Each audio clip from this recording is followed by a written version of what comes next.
transformation, which is procurement and acquisition reforms. In an era where the pace of conflict is as dynamic as its complexity, the systems through which we equip our armed forces must be equally agile, transparent, and equip-ready. The defense procurement landscape is no longer just about transactions. It is about strategic partnerships, operational readiness, and nation-first capability building. Platforms like Defense Acquisition Procedure, DAP 2020, and initiatives like Make Categories are steering us towards a more self-reliant and strategically nimble ecosystem. This session will bring together experts who have been at the helm of these transactions both from policy and practice, helping us decode where we stand and what more we must do to build a resilient, responsive, and a future-ready defense acquisition network. Joining us today is an exceptional panel whose perspectives will add immense value to the session. Air Vice Marshal Anil Golani, retired, Director General, Center for Air Power Studies. Air Marshal J.S. Maan, Director General, Weapons System. Lieutenant General Rahul R. Singh, Ati Vishisht Seva Medal, Deputy Chief of Army Staff, Concepts, Doctrines and Systems. Commodore Anil Jai Singh, Vice President, Indian Maritime Foundation. Mr. Vikas Khitha, Vice President, Larsen and Turbo. Mr. Kiran Raju, CEO, InderJaal. Now, to lead the high-impact decision, I turn to Air Vice Marshal Anil Golani, our session moderator, to take the conversation ahead.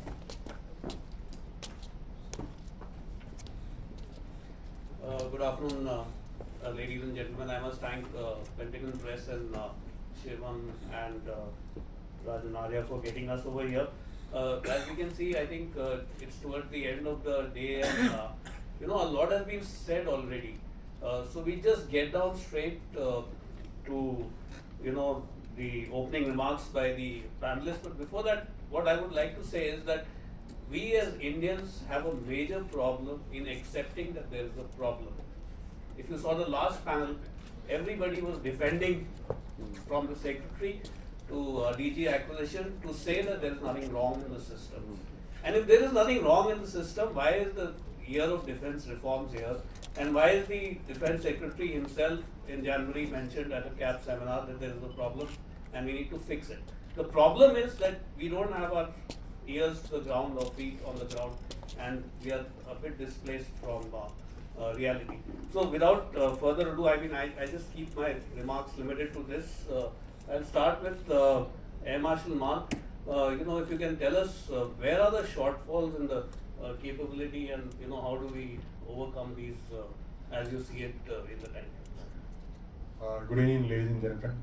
Time is short, and I think the moderator already told me to be really short.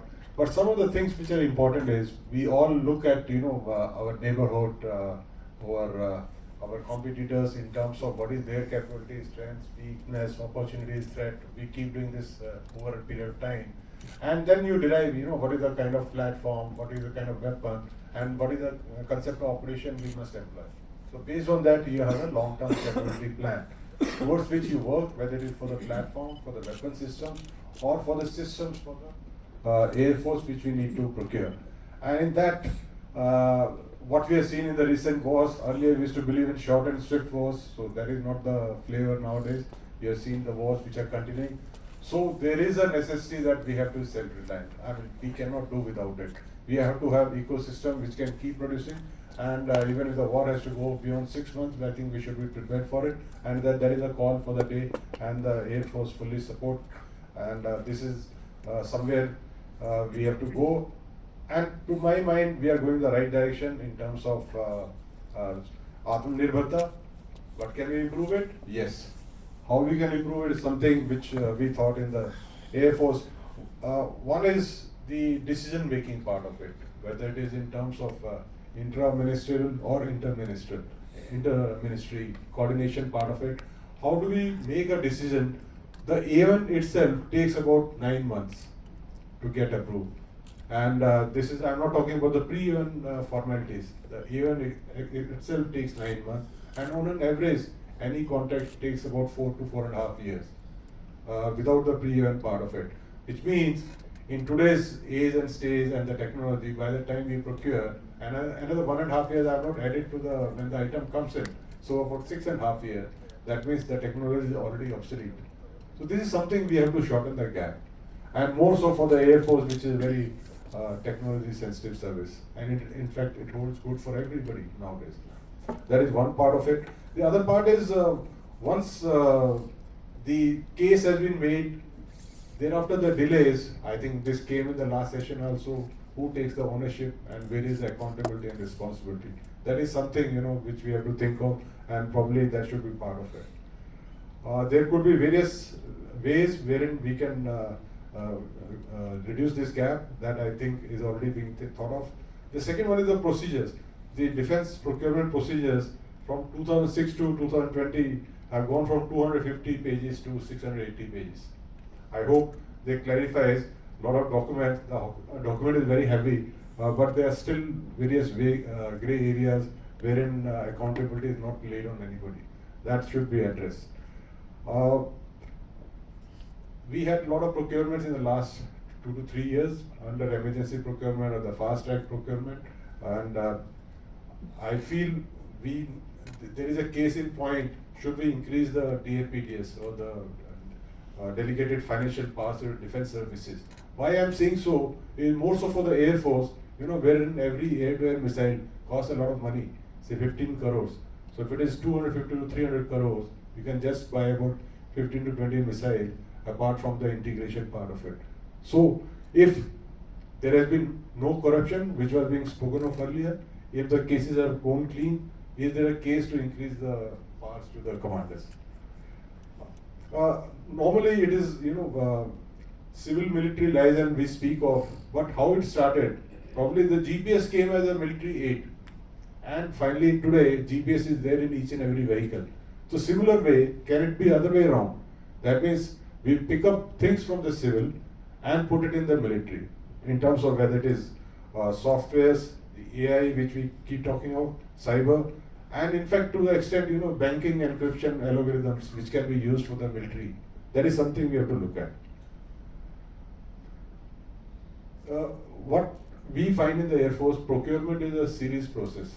We used to learn, you know, series and parallel, the bulbs are not lighting up. So everything goes in step. Nothing works in parallel. There are cases wherein the defense production partner knows that he is the only contractor, but he will not start producing till the time the contract has been signed. So we have to have processes which should be in parallel rather than only in series. And the last thing which I just want to say, UK has gone for something known as, they call it National Armament Director, new thing after facing all these problems, more so after Ukraine-Russia war, to enhance production and to cut down on the process of you know, contracts and the production part. Do we need to also have a look at that kind of organization? That's all. Thank you. I just come to you, little Rahul, if you can tell us, you know, is the integrated capability development plan vis-a-vis the LTIPP which we used to have earlier, is it keeping pace with the times? Is it going to meet our requirement, and how do you foresee this panning out for the Army? Good evening, ladies and gentlemen. So my 5 minutes have been cut off. That means okay. No, that's on the lighter vein. Well, sir, the integrated capability development plan, and it was preceded by the long-term integrated prospective plan, which took shape from 2002 to 2017, 15 years. Capability development is a complex procedure. We've been hearing the panel before, and of course throughout the day, and in the year of reforms again, it has come to the fore. It is extremely complicated. It cannot be a knee-jerk sort of a reaction that we decide to buy a capability. The hot topic right now is the drones. So let's go and pick up drones. It doesn't go like this. So the integrated capability development plan, it identifies as to where exactly are we right now. We look at the possible threat scenario in the next 5 to 10 years. work out as to where exactly the enemy is going to be in these 5 to 10 years, or our competitors, or how is the world environment likely to be in the next 5 to 10 years. Look at the capability gaps, identify the capability gaps, look at how the enemy is going to sort of exploit these, and work out our own strategy towards that. Now let me just give an example as to how time consuming. It's well known to this August gathering. A few days ago, we signed the contract of ATAGs. The process started in 2012, and in fact, I would say it started even before that. It started in 2008 and 9 when we wanted to have a 155mm caliber, 52 caliber gun. The development, etc., went on for some time. Thereafter, we signed the contract on, say, 20th of March, just towards the end of the financial year. And the 307th gun is going to be only delivered in 2032. So it is a cycle of 20 years. So the integrated capability development plan helps the planners to decide as to what exactly do we require. Do we require platforms? Do we require technology? Does Air Force require it? Does Army require it? Or does the Navy require it? Or do we require an integrated approach? So this is the document which sets the stage as to how our capability needs to develop. There have been a lot of criticism that the armed forces are platform hungry and platform centric, that I should be having 3 aircraft carriers or 40 plus squadrons or 68 armored regiments. It doesn't go this way. Armed forces look at capability. Yes, for those capabilities, certain amount of platforms are required, for which a long-term planning is of paramount importance. Let me just add a couple of issues further, sir. Exploiting technology now. So a deep sort of study has been carried out. For example, the number of ATGMs required or the number of helicopters required. We followed the ORSA model. Look at the best possible fit that is required for the armed forces, and that should thereafter be sort of forming part of our integrated development plan. The next issue, of course, is we need to give the industries a visibility as to what the armed forces require in the near future. For that, the TPCR is a document which is sort of co-produced along with the integrated capability development plan, which gives the industry also an insight as to what is the technology that the armed forces are sort of looking at, and what is it that they need to lay focus on. So I think that's why this particular document is extremely important, and it takes a lot of doing to make that document, put it together, because of course we have our own silos, the Army, Navy, Air Force, and thereafter, indeed, I have my loyalties to the Army. When we are looking at that capability, then we need to come to a common ground as to how it is going to manifest ultimately. But is this document available in the open domain? So as I said, this is a classified, because it is giving out your capability. So it's a classified document which is not available in the open domain, but what is available in the open domain is the TPCR, which is the technological perspective capability roadmap, which is available in the, which will be available. So the previous version, 2013 version, is available in the open domain, but this selective open domain, I would say, and the next one, which is going to be out anytime, should be available relatively in the open domain. It will not be available to each and every individual, but selectively it will be made available to the industry.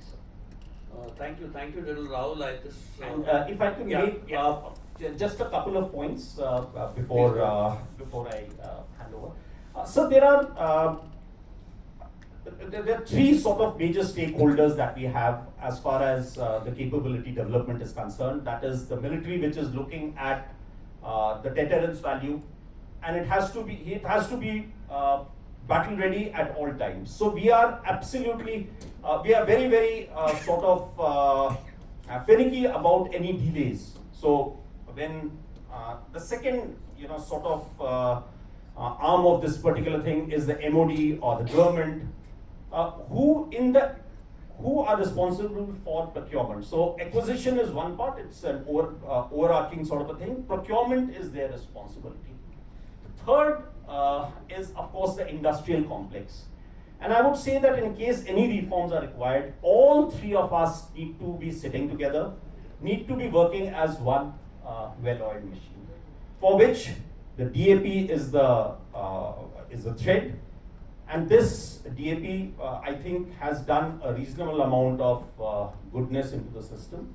There may be a lot of critiques that are there, but let me just highlight a couple of things. That in the previous financial year, Indian Army, courtesy MOD, it was signed by the MOD, of course, we signed contracts worth 84,000 crores, over 84,000 crores that was signed. The good part is when you look at the macro details of this particular, the civilian industry had 31% share. The foreign dependency was only 12%. If you go back 2 years, it was, we did not have any foreign sort of procurement that took place. Now if you rewind and go to 1819, 1920, contracts for 38,000 crores were signed, wherein the share of foreign vendors was 37% and of Indian industries was only 5%. So it goes to show that we are evolving. There is a lot to be done, and time permitting, sir, I will come up with a few recommendations as to how we can further improve the procedures. So highlighted a couple of them, but there are a number of other issues that can be done within the framework, keeping in view the financial probity. I think the DAP is, I mean, the Ministry of Defence has sought inputs from the industry and everybody else on the reforms and all, but I think you made a very valid point that everybody needs to sit together to talk and to, take this forward. I'm sure it will happen. Can I switch over to you, Commodore Anil Singh, for your initial remarks?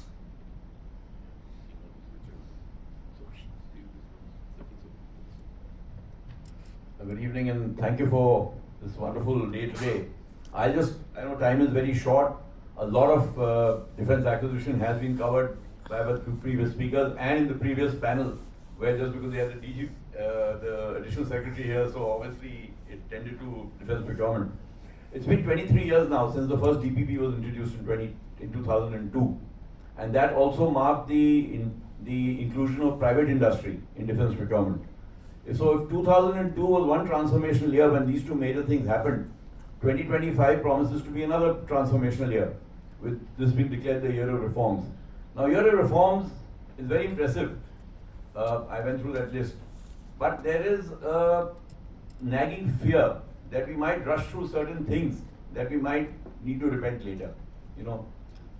Why I'm saying this is, I happened to be posted in London as a defense attaché many years ago, when they were undergoing a transformation process pushed by the political establishment because of shortage of budgets, etc., etc. And and they were very proud of the way they went about it, top down, bottom up, every kind of approach. But when I was leaving, the parting advice I was given by the Chief of the Royal Navy, the First Sea Lord, was, we've done what we could do, but don't make the mistakes we made. We went down it too fast, and now we can't undo the mistakes we've done. So I think that's a lesson we must keep in mind, and not rush it through just because we are sort of under pressure to do so. And I also congratulate Rajan, Arya and Shivam for choosing these three topics today, which are interrelated, they're not mutually exclusive with each other, and form three very important elements of the year of reforms process. Coming straight down to the acquisition process, so to speak, I will be a little provocative because all the nice things that there are lots of nice things in the DPP or the DAP or the acquisition process which have been covered. But there are certain areas which need attention and don't need attention as of immediately now. They have been needing attention for many, many years. I think the first thing in that is the complexity, which Marshal Maan also referred to. From a 200-page document, it's become almost a 700-page document. And the Additional Secretary said the next one is going to be in two volumes. So I don't know what else is coming up in that. And it's quite a maze to read through and understand. Particularly, and I'm talking on behalf of foreign industry. For Indians also English is a foreign language, and for many of these countries whose OEMs these are, also English is a foreign language. Now when two countries for whom English is a foreign language try to read the DAP, which is in English, it becomes a bit complicated. So there's a lack of understanding, and so it needs to be explained in great detail. The other amazing thing about the 700-page DPP, in the last 23 years, there is not one single big ticket item that has come through the procedure. Not even one. Everything has come either through foreign military sales, G2G arrangements, or whatever it might be, but not the DPP or the DAP. Now that's something we need to ponder over. The L1 syndrome, it was referred to briefly today. We want TOT, we want to be Atmanirbhar, we want technology, we want cutting edge technology from abroad, we are encouraging foreign OEMs to come and work with us. But we want to be L1. Now TOT and L1 do not go hand in hand. You can either be L1 or you cannot transfer technology, or you can be content with screwdriver technology, which we have at the moment, and are very proud of when we quote these figures of 75% indigenization and 90% indigenization. Are we really valuing the indigenization in terms of amount paid in rupees vis-a-vis foreign currency, or are we actually checking the value of the indigenization or the quality of the indigenization we're doing? That's something we need to keep in mind. That's something we need to look at more closely. What is the kind of TOT we're getting? If we can make Mark 1 of a particular equipment in India, can we also make the Mark 2 and the Mark 3 and the Mark 4, or we keep going back to the foreign OEM for the next iteration of that particular program? L1 has another problem. For a country which is looking for technology, I think we should rather have a weighted matrix, not just price. Price is just one element in many elements that constitute cost. The Additional Secretary was very clear about probity and covert and overt corruption. You cannot start with an assumption that everyone's a crook, because that defeats the very purpose of the DAP. You have to start with the purpose that everybody is honest, but if somebody tries to be a crook, he won't be able to, that won't pass through the DAP. But here it seems the assumption was everyone's a crook, so we must have a DAP which is so protective that you can't move forward with it. Now that's a wrong assumption to make in the first place. So weighted matrix can be very clearly, very transparent, and can be put through any sort of audit and pass muster. Many other countries don't have an L1. Doesn't mean they pay extra money for their equipment. They just have more sophisticated means of price discovery. That's all. The other problem is the L1 is there because the person who is going to take that decision does not understand anything about defense. So for him, it's the simplest form of yard-arm clearance, which was also alluded to in passing. If L1, if the procurement in India is going to be based on the fact that I shouldn't get into trouble at a later date, then there's a flaw somewhere in the system. Private sector participation. I think the private sector has done a great job so far. There's lots of small companies coming up, the MSMEs, we saw the startups doing amazing work. But they do get a raw deal at times, which also comes out quite evidently when we speak to people or people in industry speak at seminars like this. One of the topics which came up, and I'm sure Mr. Khitha will elaborate on this, was, and I don't agree with it, is that private industry is not participating in the development process. They're not investing money in R&D. Yes, they're not as much as they should for the kind of size they have. But are they getting a return on, are they assured of any return on investment if they make that investment in R&D? Or are they just going to put, good money after bad and not have anything to show at the end of it? So that's something that needs to be kept in mind. Again, in the private sector, there's a wide gulf between the big players and the small players. And unfortunately, the big players hijack the agenda. So the small players don't really get a say in what's happening. And many of the policies and incentives benefit the big players more. So that's another thing we have to see, that we give a level playing field within private industry to the big players and the small players. And we must again, I'll reiterate, have a realistic assessment of our indigenous capability internally. It's all very well to want cutting edge technology, even if we are willing to pay for it. Do we have the capacity in industry and in our R&D organizations to absorb this high-end cutting edge technology if we are willing to pay the money for it? That's another realistic assessment we have to make. How much technology can we absorb in India at the moment? What needs to be done? What are the kind of investment we have to make to absorb this high-end cutting edge technology? It's not just about buying technology. India is at the moment one of the world's biggest arms markets. We are, of course, CIPRI's report and all that notwithstanding. The whole world wants to come to India because they know this is where the future arms market is. Every foreign OEM wants to do business with India. And they're willing to come and invest in India, provided they get the right kind of policy enabling environment, which is being developed. The only one concern they all have, because of their bad experience in many other countries, is of IP protection. So if we can create a create a mechanism by which they are assured that their IP will be protected. And India has a very good track record of IP protection, by the way. But you know that they still have that perception that we can't spare our IP, we have no control. In the FDI, we will never control the JV. How can we need to have some sort of control to protect our IP. Those are the concerns foreign industry has, because I work for foreign industry. So I'm just voicing what our concerns are. So this is something, if we can have a mechanism by which this is assured, a lot more cutting edge technology will come to India through JVs and through FDI, higher FDI. Well, in conclusion, all I'll say is that we expect the next DAP this year.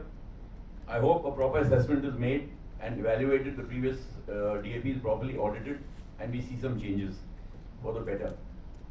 I remember when DAP 2020 came, force majeure was a major thing. The force majeure conditions did not favor foreign industry.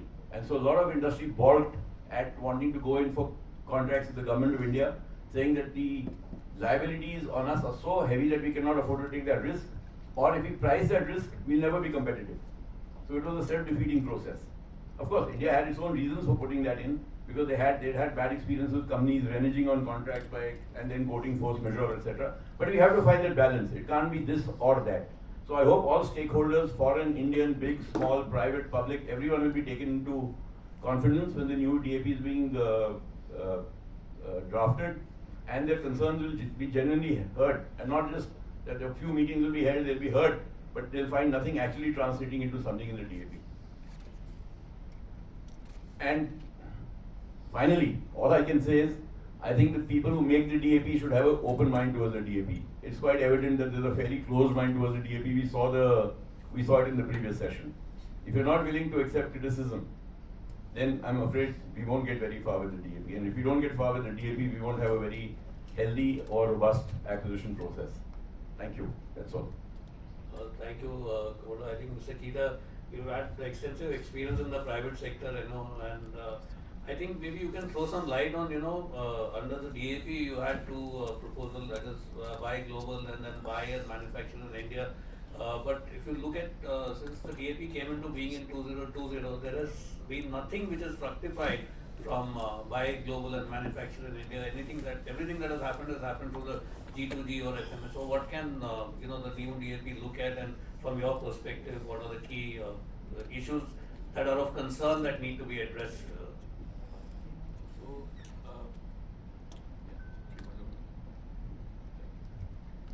So our experience in defense and space is 50 years at L&T, of which now 39 years I've been associated. To answer you in one sentence, I'm still under wonder. Let me expand on this. General Rahul Singh alluded to some contracts for the last couple of years. Let me give you the figures. Between August 22 and September 24, the MOD had placed 1,76,000 odd crores of contracts. 74% of that value was reserved for the DPSUs. The balance 26%, the private sector, because it lacked economies of scale, so even in a competitive bidding scenario, the private sector could get a mere 6%. Okay. So therefore it is but natural. If the private sector is only holding 6% in a 2-year period, and if you expand that period, the figures look even worse. So then the way to go will be only G2G. All the things that we talk about, innovation in the private sector, R&D, none of that's going to happen. Because you have the foreign vendors who will insist that their product, and there will be competition amongst the foreign vendors, each will insist that their product will be best, and there will be governmental pressure from their end. And we will remain where we are.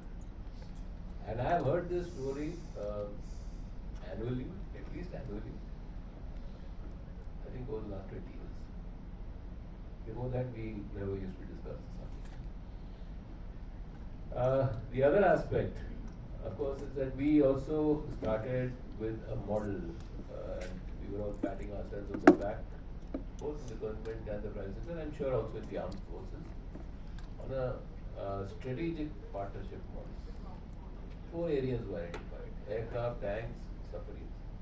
I won't speak much on that, that's an ongoing matter. And choppers, naval utility choppers. Aircraft and tanks never took off. Naval utility choppers, the only agency, and that was self-nominated, was the government, DCOAS. Now the strategic partnership model was originally devised to bring in private sector participation so that the capability development takes place. You have multiple production lines. And of course that did not happen. The submarine matter, it also seems to be heading the same way. DPS kind of scenario. That's for a different reason. Now, when you have a situation like that, to tell the private sector you're not doing R&D, the private sector says, okay, fine, we'll look at other sectors then, or we'll do our work abroad. Fine, continue with doing whatever you're doing. General Rahul Singh also alluded to attack. There are multiple, he's being very honest and candid when he's saying that. There are multiple such instances. There are other issues. The armed forces, when you're trying out a new product, you will start with limited volumes first to test out. And then if you like it and it's versatile, it's usable in all seasons and all terrains, then you go in for a larger quantity. The DAP expressly forbids you. You cannot have a repeat order larger than the original quantity. So you are sunk. By the time you get around to doing something, parts of the technology are obsolete, they are outdated, the suppliers are folded over, whatever. When we look at the global versus indigenization debate, what really happens is, the armed forces have a requirement, let's say, I'm just picking something, this did not happen, so I'm just picking something. Say 500 tanks or howitzers, then propelled howitzers. So you're browbeaten by the bureaucracy and then suspect by the political establishment, then he got a riot, come down. You were left with 100. And in that 100, you will have everybody and his uncle competing and offering you the best deal. Never mind whether the deal is sustainable or not sustainable. Then the whole thing starts with, alright, you have a competitive bidding scenario, somebody wins the deal, etc., and then this thing is placed on hold for the next 4 or 5 years. Our average contract signing time is how much? It ranges from 4 to 7 years for a platform. So he is expected to hold prices. So there will be currency fluctuations, etc. Now what's also happened is when the volumes come down drastically, you are able to indigenize. Because you have specialists for the subsystems, the engine manufacturer, the transmission system. They'll say for this 50 number, 100 number, it's not viable. Or he'll give you a price. So if you have to win in a competitive bid scenario, you have to be L1, you have to indigenize, and of late the pressure is at least 80% indigenization. All of this put together is somewhere it doesn't work out. You can't have a door, you hinge it on all sides and expect it to open. It won't open. So this is where we stand today. Now you look at the space sector. We, the few companies who were associated with the space sector from day one, we had seen this. So we took great care to keep this mess out of the space sector. Now in the space sector, the launch date is set 3-4 years in advance. You can't play with that. You cannot have a cost overrun, you cannot have a time overrun. You have to launch on that day or you wait for the next planetary alignment. Things go fine. So, and we don't have these voluminous documents, the DAP. The root cause of all this is something called the GFR. You haven't as yet come to export, or that was supposed to have been discussed in the previous session. So we have the the British legacy called the GFR, which we inflict on all our foreign customers. So we will tell them, no, if we are doing LOC for you, so you will have to follow this tender. You've been a DA, you know the process. So you will have to follow this process. You will tender this, that, now. Now for that man, it's a classified requirement, and you want him to broadcast it all over the world. He was called for a tender, etc. So half the people will chicken out. This is anything you keep it with you. And so the story keeps going on and on. Now if you have to break this cycle, somewhere I'm hoping through the organizers, if we are able to table all these things together as an industry speak. And the reason why I'm saying this, because this is coming from a combination of the armed forces, both veteran and serving, private sector, at least a committed private sector, and a bit of bureaucracy. And of course, with due respect to Jalan Khandare, I'm still counting him as armed forces, I don't count him as MOD.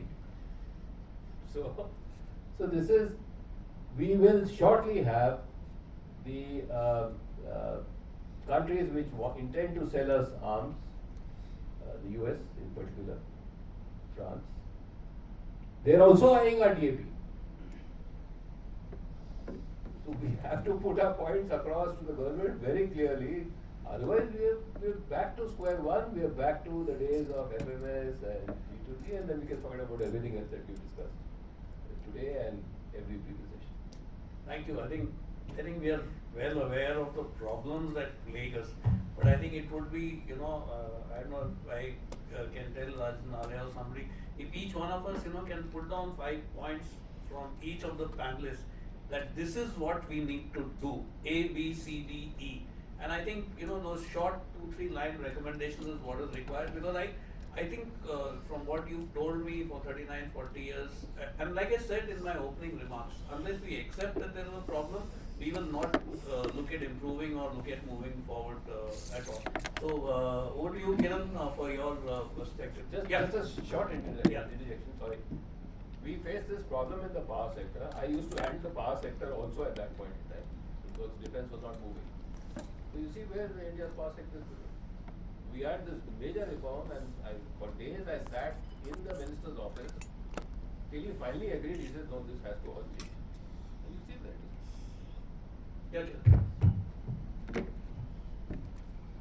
Thank you, sir. Thank you, Kalam and Kavach, for this opportunity. So, sir, I'll go directly to the solution. I think we have heard enough of the problem. I get it. I think the ITDM plus L1 doesn't work, and all the respective challenges. But the solution that I'm talking about, I'm fresh to this. Like, sir, you have 40 years of experience. Consider me as 4 years old in this space. And then the solution that I am going to talk about is again specific to new generation systems. I would not say that this applies everywhere. So when I say new generation systems, I mean, so especially I deal with counter-drone systems or autonomous weapons, AI capable systems, and everything that is going forth, which I think America has sold everything to Ukraine and now is going to buy, are all unmanned AI-based systems, right? So when we go into this space, one of the key things that I've noticed is that to build a capability, it takes a lot of money. It takes a lot of capital to build a single capability. And like Ma'am was alluding earlier, I cannot use taxpayers' money to do this, right? Because there is a certain process to it, there is a certain limit to it. Unfortunately, not using that money to build a capability means that I'm investing my own money and capability to do this, right? The second I do that, if I go into the procurement process as capital procurement or whatever DAB 2020 puts across, it puts me at a disadvantage. Number one, IP. Number two, I cannot go and say that this is my IP, but I put in a specification, right? And then number two, saying that okay, I will match the guy who is actually selling something who's solving the current need, but the system cannot be upgraded. A simple thing, right? So in my line of business, if somebody is selling to the Navy, let us say, they sell, okay, today you need something to stop against this type of drone, let me just buy that phone, right? I will see the other drones later, right? But the problem is that what I have bought becomes zero when I go to the other later. So I have to again procure everything.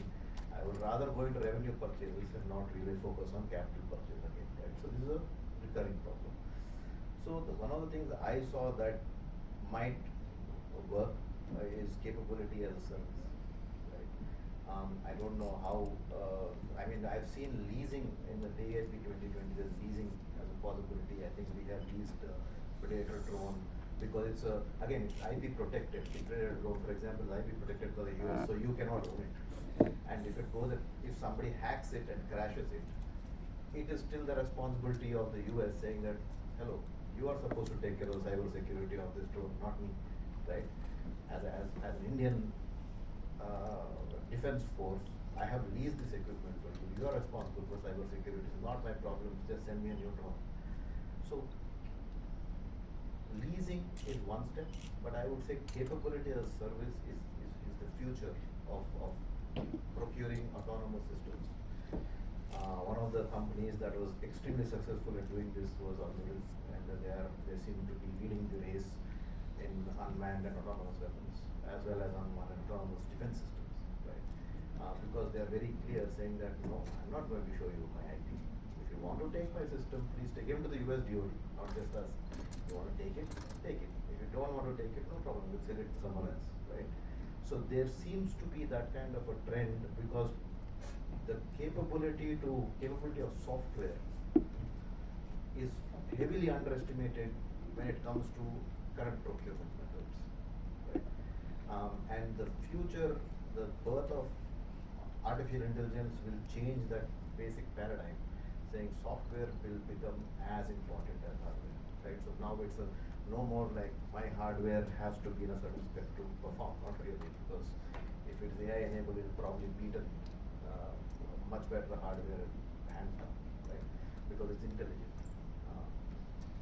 So keeping that in mind, I would say the solution to what I see in my maybe naive eyes is that capability as a service works, but I think maybe India as a country might not have been ready for this before Atmanirbhar, because we are worried about would I give capability as a service to a foreign entity?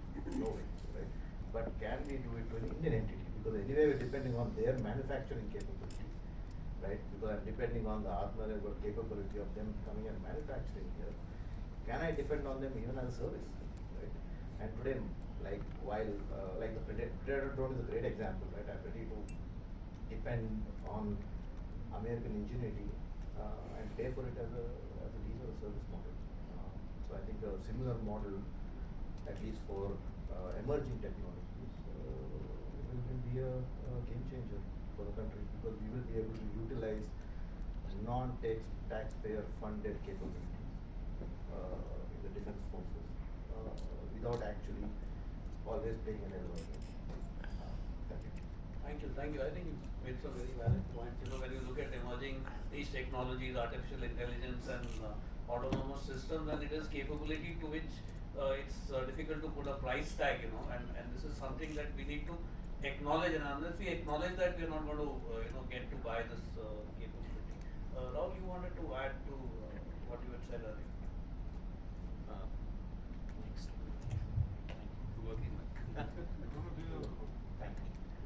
So, sir, just a couple of solutions that we thought of. Right now, the capital procurement business is, there is one common procedure for all, whether you want to buy, say, a site or you want to buy a tank. So, the files have to move through the same number of offices, same number of steps.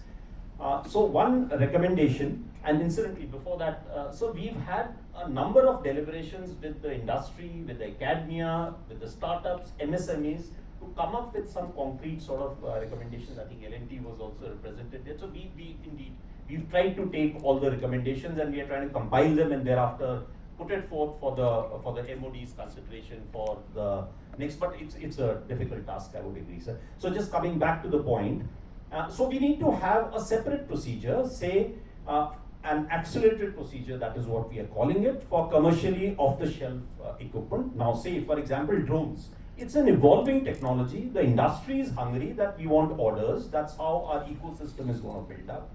The armed forces are looking at refining their TTPs, the techniques, procedures, so that we are able to utilize this particular autonomous system well. So it's good for both. So we have recommended, or we are recommending, that we need to have an accelerated system wherein the entire procedure is followed, but in a sort of a truncated manner. We are able to place our supply orders within 1 year max. There is an impart committee, depending on the quantum of money involved, there is an impart committee either at the services level or at the MOD level that sort of has the veto rights. The trials are bare minimum. Trials take a lot of time. It is on certification. So trials are bare minimum. You induct the system, exploit it, and thereafter you see whether you want it. The next issue which was coming up was with respect to technology. People was saying that, hey, who is sort of rewarding a good technology? So there was a process of EPP, Enhanced Performance Parameter, that was introduced in 2016. Now EPP only lays down 10%. That means you can only have 3 sort of parameters restricted to 10%. So if I have a technology which is very, very good, and I can give it, the L1 is 100, I give it for 102, I get that. But it doesn't work. Good technologies will not come for 3%. So another recommendation that we have sort of worked on is, let's increase the EPP to 20% and one particular parameter to 10%. So that will ensure that we get in good technology. I also heard some sort of criticism about our GSQRs. So there were conflicting views. Somebody said our GSQRs are too elementary. Somebody said our GSQRs are too high. So we heard both of them. And the model that we are recommending is that we will have 2 GSQRs. One, immediately, somebody made a mention, hey, I have this product which is available now, why don't we take it? So we look at that product, look at that, or look at the vendor base, get in that particular product right now. But I also issue out a GSQR which is forward looking, 5 years hence, this is the technology that I want. So 2 GSQRs go out at the same time. I'm looking at a basic model right now, and I'm looking at an advanced model a little later. And the fourth point that I would say, right now, the capital procurements are surprisingly out of the GEM model. So GEM needs to, you have the GEM model, we should be able to pick up. Right now, I'm sort of struggling to get in dozers, to get in vehicles through the capital model, because we need to go back and follow the same old route. So it takes too long. So if you have the GEM model, you should be able to pick up such things immediately. And finally, there were some criticisms that were made that, look here, the commanders, let them do their job on ground. They should not be bothered about spending money. So the commanders have adequate amount of bandwidth to, it's after all, command is not just going out into war and doing a business. There are a large number of other activities involved. So the commanders must be given a particular kitty, and we have pegged it to about, say, 50 crores. After the AIP of the Chief of Army Staff, he should be able to pick up, say, autonomous items, whatever are going to be utilized in battle, test them in battle, and thereafter go ahead. So this will ensure that, again, technology comes in quickly, you are not bound by those massive conventional rules. So these are some of the solutions that I thought were possible. Thank you. I think, but I don't know, Mr. Khitha made this point of the private sector getting only 6% of, the defense contracts and all that. We talk of, we continue to more this year. So what is the way out of this rigmarole? So I'll say I'm not saying that we must deny the DPSU's business. They've been there, they've supported the armed forces, and it's good for them, and it's also good for the country if you have some large institutions who are not as risk averse as the private sector is. It's good for India. Having said that, this idea of nominations, if you're going to nominate, then you nominate the private sector also. Do it both ways. Why have it only? Or actually have a level playing field. Both the private sector and the DPSUs utilize public funds. Your working capital, everything, all your funding is what? Public funds. Right? So have the same, so you have the bid, and then you add the same thing. This is what the shareholders require as an ROI, whether it's a private sector shareholder or the government is the shareholder. Fix the ROI. Actually bring about a level playing field. Then many of these things will get resolved. But today, you know, what we say, level playing, then we also have this thing called QCBS, which has been going on. Now that's another scam going on. So under the sorry, I have to use these terms. So under the guise of all the technical weightage and all, you will find everybody and his uncle qualifying for extremely sensitive jobs. Nuclear sector. And they have never done worked in the nuclear area. So now we are playing with not just lives of individuals, but lives of populations in entire cities. I think we, at least the people in this room, I think are nationalists.